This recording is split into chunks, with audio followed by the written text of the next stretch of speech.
Karena tidak menemukan suaminya. Juga ayah tiri si gadis. Karena ada teman yang sangat penting akan bertamu ke rumah. Jadi dia tidak ingin si gadis dan suaminya untuk berada di rumah.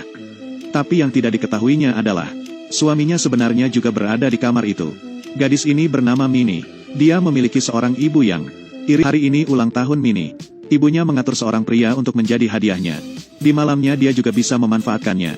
Siap sangka hal ini diketahui Mini. Kemudian sudah membayar duluan bayaran si pria. Dan dirinya sendiri yang bertukar tempat dengan si pria. Semuanya dilakukan. Dan ternyata memberikan kejutan untuk semuanya. Juga membuat ibunya tidak senang. Tidak salah, beginilah Mini orangnya. Dia pemberontak dan suka kegembiraan. Ibunya tidak suka dia melakukan apa-apa.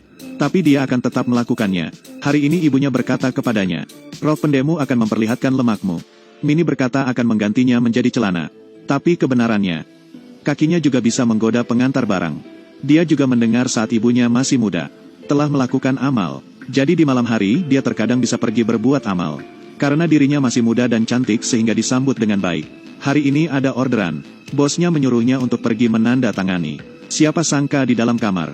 Dia terbengong. Di dalam kamar itu ternyata adalah ayah tirinya, Martin. Awalnya Mini sangat panik. Tapi dia berpikir lagi, ini bukannya hal yang ingin dilakukannya. Kemudian dengan cara lampu yang dimatikan dan tatapan kosong. Akhirnya menyelesaikan tugasnya. Hal yang berbeda ini, membuat langkah Mini semakin cepat. Siapa sangka pelanggannya keluar untuk memberinya kunci. Ketika keduanya bertemu, suasana menjadi canggung. Martin seorang pria yang memiliki kontrol yang besar. Dia tenang dan tampan. Dan juga seorang bos di perusahaan besar. Ini adalah hal yang tak pernah dibayangkan. Perasaan yang aneh ini membuat dia ketagihan. Jadi dia mulai mengangkat matanya dari pekerjaan. Dan mulai memperhatikan Mini. Di malam hari setelah istrinya tidur. Dia akan datang ke kamar Mini. Dan di pembicaraan kali ini, keduanya akhirnya melepaskan dendamnya. Dan mulai mendirikan suatu hubungan. Keseharian selanjutnya, adalah adegan yang indah. Keduanya akan diam-diam melakukan hal yang berbeda. Juga bisa bersama-sama pergi bermain ke pantai. Di bawah matahari yang terbenam. Ia mendapat pengaruh dari anaknya yang penuh semangat. Dan membuat Martin menjadi seorang anak kecil yang besar. Mereka tertawa bersama. Martin pun juga benar-benar jatuh cinta kepada Mini. Di bawah bimbingan Mini hari ini, mereka berdua akhirnya memutuskan untuk mengirim ibunya ke rumah sakit jiwa. Kemudian Mini mulai mencuri obat di sekolah. Semacam obat yang bisa menghilangkan kesadaran. Dan menambahkan obat itu ke minuman ibunya. Juga dalam dosis yang banyak. Obat seperti ini membuat ibunya menjadi lemah. Dan memperbesar kecemasannya. Dengan cepat ibunya berkelahi dengan sahabatnya. Dan langsung ditangkap oleh polisi. Di suatu pesta juga bertindak seperti orang gila. Semua ini mengatakan ke semua orang. Kesehatan mentalnya ada masalah. Akhirnya hingga di akhir rencana mereka. Yaitu langkah terakhir membuat ibunya benar-benar menjadi gila.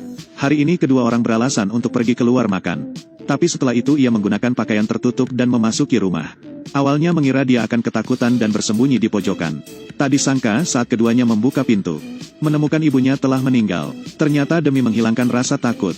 Dia meminum semua obat. Martin langsung menelepon ambulan. Siapa sangka Mini menahannya. Istri pria ini baru saja meninggal. Wanita-wanita di sekitarnya mulai mendekatinya.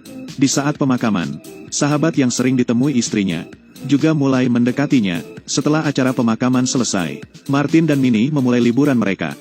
Di malam hari, keduanya berendam di air panas untuk merayakan. Tiba-tiba suatu suara menyadarkan mereka. Ternyata adalah tetangganya yang juga sedang berliburan. Kebetulan yang mendadak ini membuat Martin menjadi tidak nyaman. Tiba-tiba ia kehilangan minat. Liburan yang seharusnya bahagia, akhirnya juga selesai. Kedua orang yang kembali ke kehidupan. Tiba-tiba kehilangan bahagia yang biasanya. Karena rintangannya hilang. Gadis berkata rasa tantangannya menjadi tidak ada. Dan pria juga sudah tidak ada rasa niat. Seperti itulah kehidupannya mulai biasa-biasa saja. Siapa yang tahu kunjungan seorang inspektur menghancurkan hidupnya yang damai. Ada orang yang mengirim foto ke detektif mengenai kedekatan mereka. Ini adalah motif keduanya untuk membunuh. Meski baru pertama kalinya, inspektur tidak mendapatkannya. Tapi keesokannya, dia menemukan CCTV Mini yang sedang mencuri obat. Menghadapi pertanyaan dari guru dan inspektur, Mini dengan nangis mengatakan ibunya yang memaksanya untuk mencuri obat tersebut, agar dia bisa mengonsumsinya. Dengan ekspresi kasihan ini pun akhirnya berhasil membohongi gurunya. Tapi tidak bisa membohongi inspektur. Setelah itu inspektur menginterogasi Mini. Dia mengatakan ke Mini, jika ia mengambil inisiatif untuk melaporkan Martin, dia bisa mendapatkan penyataan tidak salah. Dia kemudian mengatakan ke Martin, bila ia inisiatif untuk melaporkan Mini, dia juga bisa dinyatakan tidak bersalah. Di bawah situasi seperti ini, tatapan kedua orang ini sepertinya terlihat memikirkan sesuatu yang jahat. Siapa sangka keduanya akan saling berkhianat. Ada sebuah foto lagi yang dikirim ke rumah dan mengancam dengan foto itu. Hal ini membuat Martin menjadi frustasi. Dia mengira tetangga sudah mengetahui hubungan mereka berdua. Martin tahu bahwa tetangganya tidak hanya sekali memberinya masalah. Sekarang dia menghadapi Minnie dan tidak memedulikan apa yang dikatakan Minnie. Kemudian dia masuk dengan paksa ke rumah tetangga. Akhirnya Martin pun ditangkap dan inisiatif mengakui apa yang dilakukan ke istrinya. Di saat dia bisa bertemu dengan Minnie, Minnie demi mencari kebahagiaannya pun mengatakan yang sebenarnya kepadanya. Benar, foto itu dialah yang mengirimnya. Kebetulan yang terjadi di liburan mereka juga dia yang mengaturnya. Hal ini sudah dari awal direncanakannya. Martin hanyalah menjadi bawah tangannya yang membantunya.